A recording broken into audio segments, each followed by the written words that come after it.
Let's talk now to Baroness Hoey. That's Kate Hoey, independent peer and former Labour MP as well. Very good morning to you. Good morning, Julia. Lots to talk about today. I want to start with the Waspi women, women in their 60s and 70s, not going to get £10 billion in compensation between them, only be a couple of grand each as it is, but 3.8 million women is a lot of people to hand compo to. This is a report from an ombudsman, which basically the Tories kicked into the long grass. Yesterday, Work and Pension Secretary Liz Kendall said they're not going to offer compensation, not even anything in terms of a hardship fund. Was Liz Kendall right yesterday to say there won't be any money for these women? Or was she right a couple of years ago when she backed the Waspi women and said they did deserve compensation? And also, of course, Angela Rayner, the Deputy Prime Minister, and Keir Starmer, the now Prime Minister, also backing the campaign from the Waspi women. Were they right then or right now?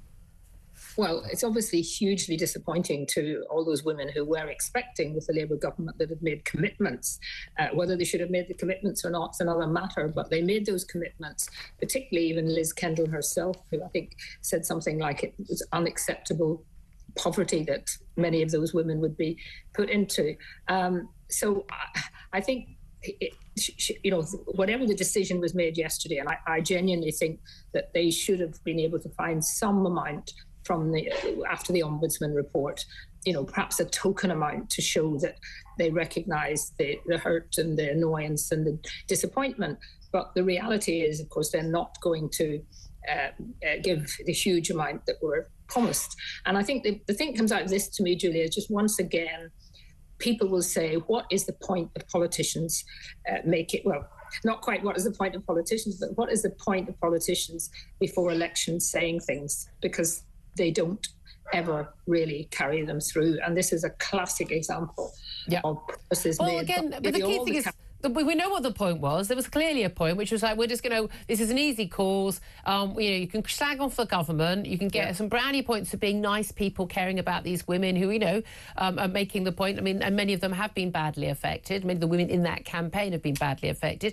And you get brownie points. You get some nice pictures. Everyone says how lovely you are. You hopefully get those women's votes and their supporters' votes, and then you just turn around, a year later or two later and go, oh, sorry, it turns out we haven't got the money. I'm sorry we haven't got the money. It only works, though, if you also say that to, I don't know, the train drivers and people like that, who you then hand many, many millions of pounds over to, people who are already very well paid, certainly not in hardship, on 65 grand a year, and now on, best part of 70 plus.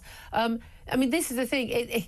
The key thing is we know why Labour said it, because being in opposition, you can make all of these lovely promises and then you don't stick to your word. How damaging do you think this is for Labour as yet another broken promise? It wasn't a manifesto pledge. They dropped it out of the manifesto. It was in 2019 under Jeremy Corbyn. Time's moved on.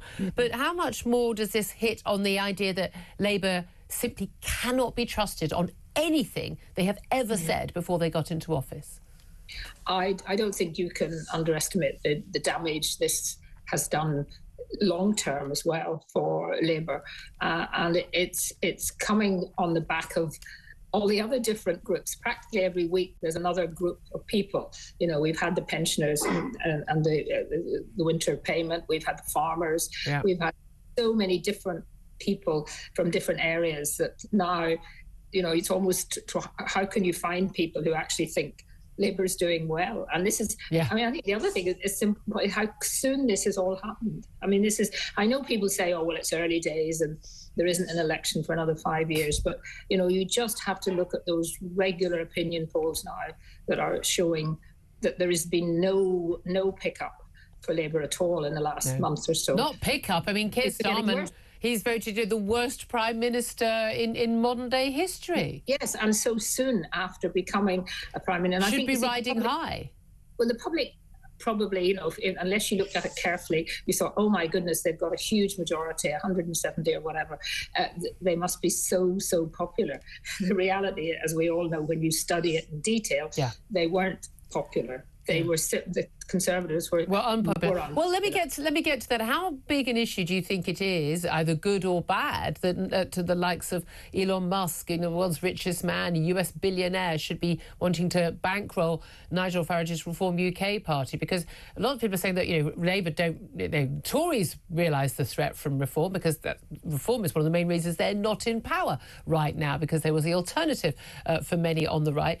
Labour might be thinking, well, this is just fine, because while the right is split, Reform do well, Tories do badly. Fundamentally, that is two parties on the right. We are one on the left. We're probably going to stay in office. Do you think Labour are putting their heads in the sands on this?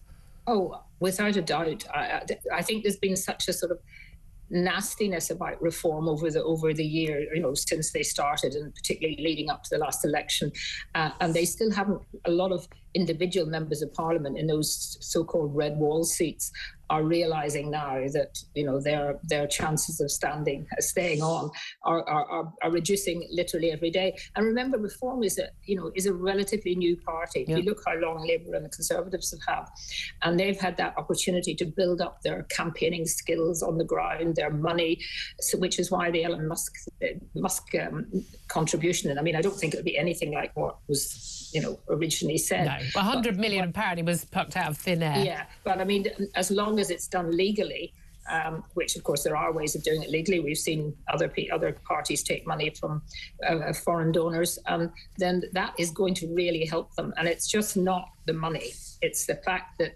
they've got someone like Musk, whatever people think about him, is incredibly clever and good at the kind of technology and new kind of campaigning that's going to be needed in the next election, whenever it comes. Yeah, it's going to be absolutely fascinating, isn't it? I do want to ask you also about Liberal Democrats. I know you're cross-party and ex-Labour MP, but you've been a staunch campaigner on these issues. But what do you make of the Liberal Democrat candidate back in the last election? This is Natalie Bird. She got called a bigot by some of the people in her own party, the Liberal Democrats, simply for her views on, well, we call this awful, I hate this phrase, being a gender-critical feminist. What that means is, basically, you don't believe the completely false belief that men can become women and women can become men. She was called a bigot for wearing nothing more than simply a T-shirt. I own 2 or 3 of these T-shirts, actually. The slogan, woman, adult, human, female. The dictionary definition, before dictionaries went online and got crazy, of what a woman is. It's a biological, factual term. It is what we are, adult, human, females. She's now suing the Lib Dems for £90,000 in compensation. What do you make of this? Well, I think good on her, because it's the more people who speak out and are not allowing the kind of senses, the kind of idea that you're not a nice person if you somehow think that a woman's a woman, a man's a man. Yeah. And I just believe that doing this, it keeps it in the news. It probably personally was quite upsetting for her. I mean, I don't know her, and I don't know. I've got to be honest with you. I've been called a bigot for so long for expressing completely reasonable views that it kind of water off a duck's back. I imagine for a lot of people, the first few times someone throws such a horrible word at you, it's absolutely heartbreaking. Yes, and to be publicly criticised by her own party must have been very upsetting. I wonder, is she still a member? I mean, I presume she's been either expelled or has left. But it would be very good, I think, for the whole debate for something like this to happen. I mean, we just every facet of life now, there are issues coming up that are just making people feel, hang on, why can't I say what is the reality? Yeah. Absolutely. It's not much to ask, is it? I wonder what the reality of the Christmas #1 is. Now, I remember in my day, we were around the same sort of age. I mean, the Christmas #1 was a huge, big thing, like bated breath. You sit there with your tape recorder. What's the Christmas #1? Now, let's be honest, not so much. However, there is a bid for a Christmas #1 with a... well, it's a new song. I'm going to play you a little bit of it with a week to go.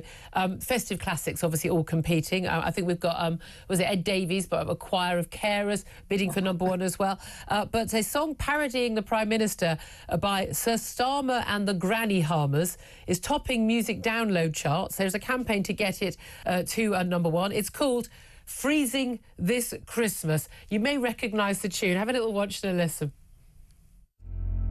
It'll be freezing Christmas while our money goes abroad. It'll be freezing this Christmas. Rachel Reeves is a fraud. It'll be cold, so cold, without fuel at home this Christmas. Well, of course, it's all about the winter fuel payments being axed for the majority of pensioners. When you're being mocked like this, is that the beginning of the end, Kate? Well, I do think that when someone, if this did actually get to number one, it would be very, very significant. And, it's a serious message, of course, as well. So it's a very clever way of putting to the public just the effects of something that the Prime Minister seems to have absolutely no care about what he's done. Yeah, it's quite extraordinary, isn't it? So let's hope it does get to it. Yeah, I don't see a U-turn on this one. I think there's been so much damage done. I think they won't do the U-turn anyway. Just finally, it's my final show of the year. We're heading just a week away from Christmas. What are your biggest hopes and fears for the next year, for 2025?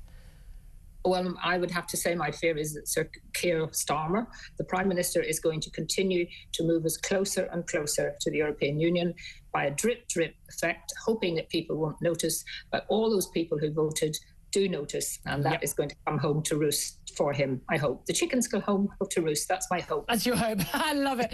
Fantastic to talk to you. As always, thank you very much for being a friend of the show. We always appreciate your time. Baroness Kate Hoey, again, a staunch campaigner for Brexit. Just largely just generally sane on everything, I would say.